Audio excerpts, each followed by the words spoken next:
All right, so let's try and break down some of the parts of this so that you can actually use some of this in your own soloing. You could start maybe taking this technique and making it part of the way you play, because I've talked about this before, and I'm sure a lot of teachers, you've heard it from them.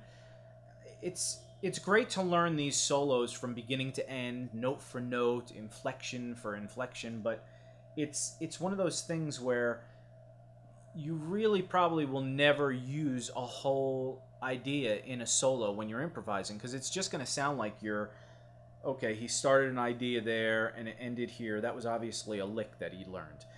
So what you want to do is you really want to learn these concepts that are in the lick. Like, what are the concepts that make up what the cool elements of the lick that you just learned or the solo you just learned, and then take those concepts and experiment with them and try and figure out ways of doing it. And now the concept becomes part of your playing, and now you can play it anywhere, in any scale, using any arpeggio and all that kind of thing. So again, I love teaching note for note everything that goes on, because part of that is analyzing the little bits and pieces as opposed to just learning the whole thing. I mean, it's not going to really do you any benefit unless you're just in a cover band or something, and you're playing exactly note for note what's going on. Anyway, so let's start with the very beginning section, which is a few legato notes into an arpeggio. And let's take this. Now that basically, this arpeggio is, you can think of it, let's bring it down to like in the key of A major. If you take this arpeggio and move it down here, same exact shape, it starts on the 5th fret of the B string, then the 6th fret of the G string to the 7th fret of the D string, and you pull off to this 4th fret of the D string. So that whole thing is. Now if you analyze that over an A major chord, or over an A note, you have, that's your root, your A, that's your major third, your C sharp, and that's your E, that's your 5th. And that's just an A major chord, right? Well, this note here is your major 6th note, so, which is a cool note. And you can actually play the octave of it up here. So, then you can go up to the root, the A. So, you can actually, so it's basically an A major arpeggio with a 6th in it. So it's an A major 6th arpeggio. Now that's if you analyze it over A. And we did this analysis kind of thing over, I did a lesson on Don Mach, Ballad of Triangles. If you haven't seen that, check it out. It's really cool. Not so much my teaching or the lesson, but just the concept is really cool. And if you haven't heard of Don Mach, he's amazing. Check him out. But the concept is to analyze like an arpeggio or a chord over different bass notes. So if we take that, assuming Tom's playing this idea over A major, which I don't think he is, well, up here, of course, which would be E flat major. Maybe it's being played over a D note instead of A. So over D, you're going to have this. And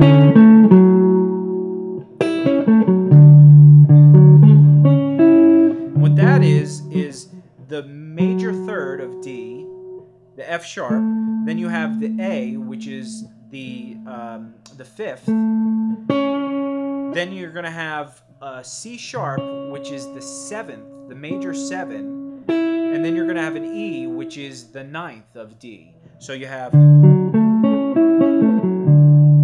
so over A it sounds like this.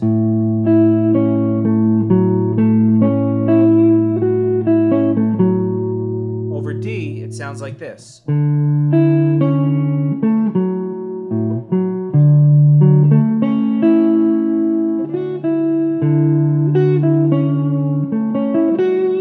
So it sounds, you get different tonalities. So this is more of a major 9 arpeggio over D.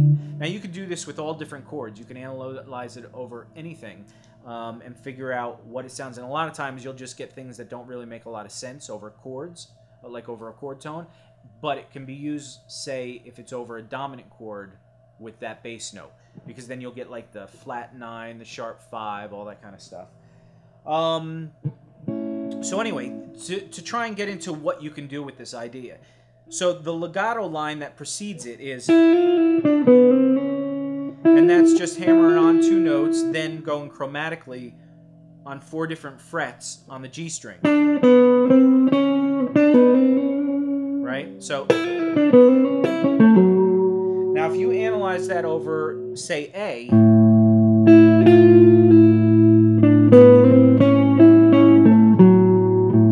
everything sounds pretty good.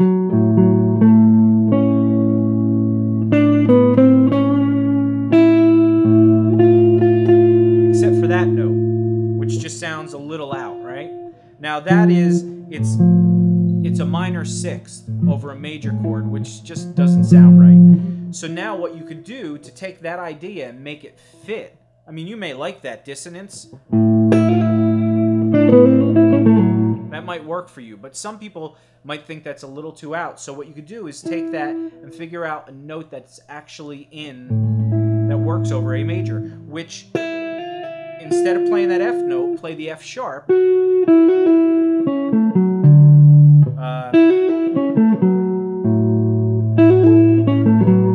Now that works, because that F sharp is the major 6th, and it just sounds a little sweeter. Now, it may sound too happy to some people too, so you just fool around and do whatever you want with it. But the concept, again, is that whole hammering on and off of 1 note on 1 string, then doing a chromatic thing of 4 notes, and then an arpeggio. So now let's take it in a little more familiar territory, which most people, again, the pentatonic. So if you think of A minor pentatonic, right, you could take the same phrase and do the same thing. Now if you just want to do strict pentatonic, you can do, we'll start on the B string.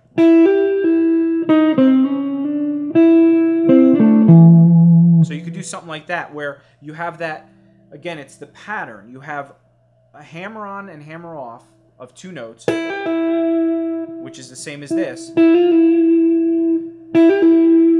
know, a different interval, obviously, but that's staying within the pentatonic scale. Then you can do, that's your next note of the pentatonic scale. So, and add a chromatic note in there. That's the same as doing, because you're pulling off 1 note and then going up chromatically 2 notes. So you have,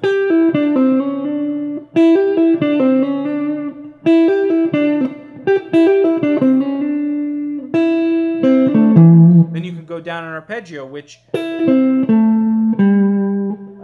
again, it's 3 strings of the arpeggio. So you go 5th fret, 5th fret on the G and B string, or the B and G string, then the 7th fret of the D string, and you pull off to the 5th fret of the D string.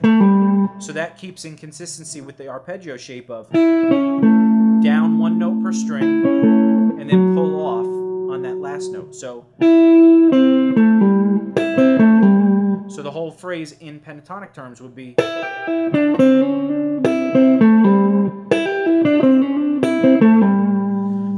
now if you want a little more outside, you can add that blues note in here. So instead of doing this, you can do this. It's the same chromatic walk up, but now you added that flat 5 note. So you have,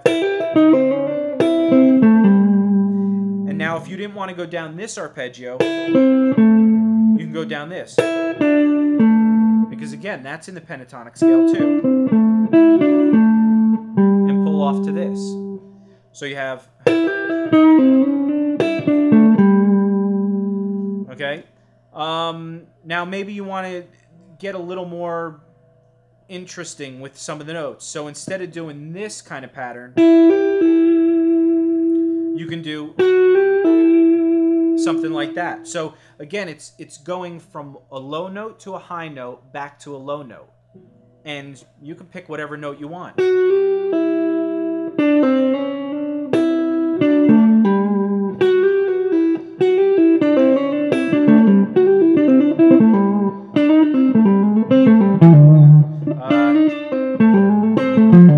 Now if you go down, start on the G string, you can do maybe the trill of the 7th fret to the 8th fret, back down to the 5th fret. Then you can walk up chromatically on the D string from the 7, 5, 6, 7. And then you can go down, again, that pentatonic arpeggio, or the pentatonic scale, but you're doing it in an arpeggio way. Or you could introduce this minor 6, which actually makes it, you could think of it as an F major 6 arpeggio. So you have F, A, C. So you have